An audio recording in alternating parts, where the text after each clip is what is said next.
Good morning. So in keeping with our 10 foundation principles discussions, today we're going to chat about stress as one of those 10 foundations. Now, when we discuss stress, most people just automatically go to that stressed out sensation, that tired, wired, wound up sensation that we feel when we're worried about something or stressing about something. But that's only one of many ways that we can experience stress in our lives and in our bodies. So today I want to just give you a few key pointers with looking at stress in your life, because stress is the number one reason for any ailment, disease, illness, or anything else. It's the number one cause of all of it is stress. So if we don't address this component, we're missing such a massive piece of the puzzle.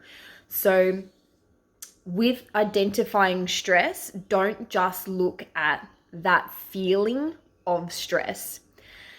So as a sidebar, they say stress is actually a code word for fear. So if you are feeling stressed, it's a great opportunity to check in with yourself and actually ask yourself, what are you fearful of? Curious, not in a nasty way. Be compassionate with yourself, because we all have fears in our life. It's part of playing human. But check in with that and see what comes up for you and what feels true for you. So with stress, there's lots of ways to look at it. You can look at digestive stress, financial stress, relationship stress. You can look at so many different components. Like when I work with clients, I actually have a massive checklist that I run through with them so that we can identify the specific areas in their life that they're experiencing stress, because it's so unique for all of us. So there's not a generic stress, if that makes sense.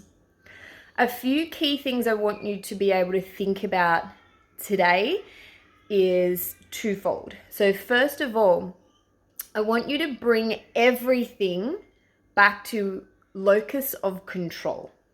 Now, what I mean by that is a lot of the time when we're stressing, feel overwhelmed, feel fearful, worrying, etc., when we're in that stressed out state, we worry about things that we have absolutely no control over. So bring it back to your locus of control. What can you change? What can you alter? What do you actually have control of in the situation?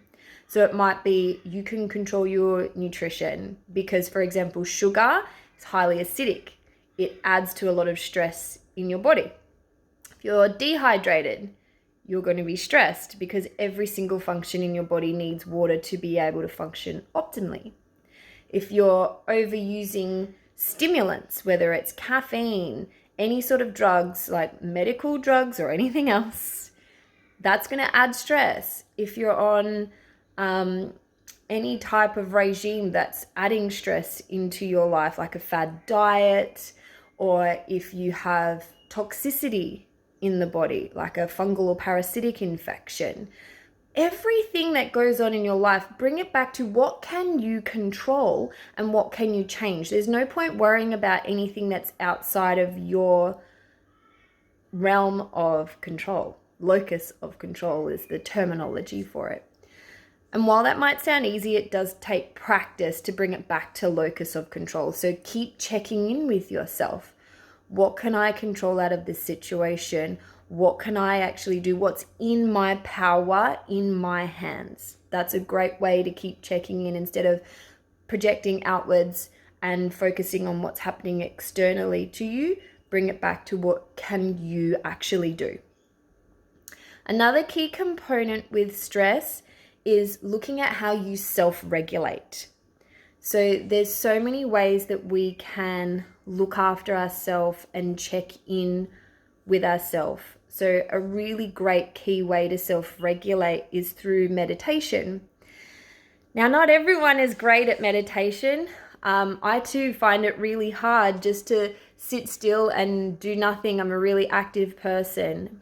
But there's so many different ways that you can meditate. So, for example, I do a lot of moving meditations or yoga classes because for me, yoga is actually more for my mental health than anything. That's what I get out of that the most. So, there's lots of ways that you can meditate. You can do guided meditations. You can do any type of working activity, like Tai Chi, Qigong, stretching. There's so many things that you can do which will help you self-regulate.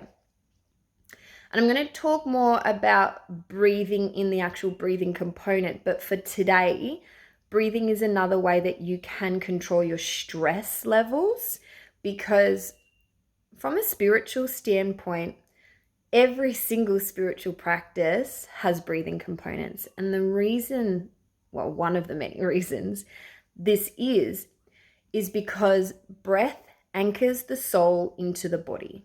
So we have to come back to our breath work to be able to regulate.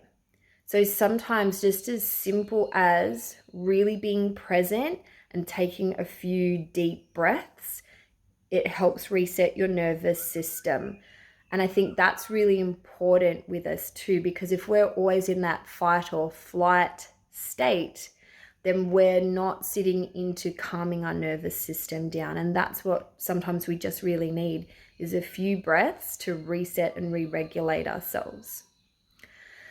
So there's lots and lots that we can do and talk about in relation to stress, but why don't you just start with those couple tips today?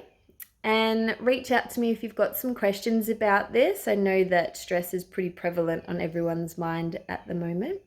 So reach out to me and I will chat with you all again soon.